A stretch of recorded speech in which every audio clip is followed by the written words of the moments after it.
மார்ச்சிலே அமைச்சரிடம் நான் கொடுத்த ஒரு வேலை, அது செயலாளருக்கு சென்று செயலாளர் அதனுடைய அந்த ஃபைலில் தனக்கு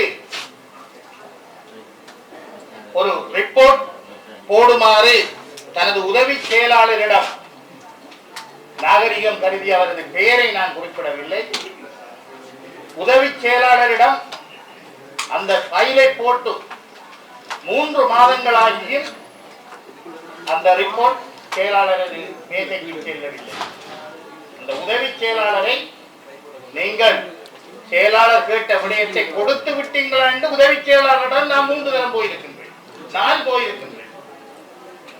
இன்னமும் அந்த ஃபைல் போகாத நிலைமை இருக்கின்றது.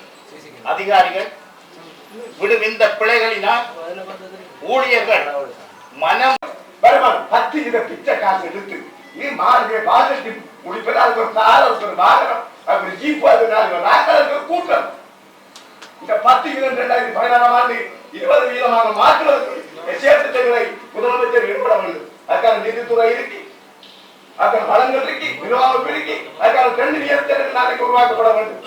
கல்வி மன்றம் நீங்க கல்வித்துறையா இருக்கலாம், ரசாயனம் இருக்கலாம், எதா இருக்கலாம்.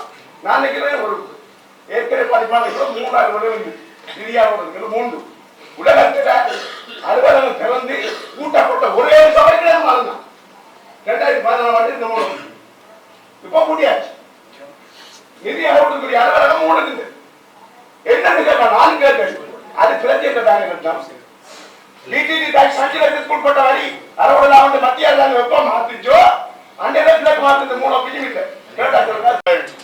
பேசுவது மற்றவர்களுக்கு விளங்குவதில்லை.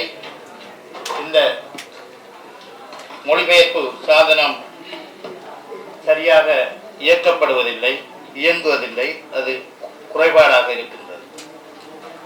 இந்த பிரச்சனை நான் நினைக்கின்றேன் ஒரு வருடமாக இந்த சபையிலே இருந்து கொண்டிருக்கின்றது. இதற்கு என்ன காரணம் என்பதை கண்டுபிடிக்க வேண்டும். முதலமைச்சர் அவர்கள் கூறினார்,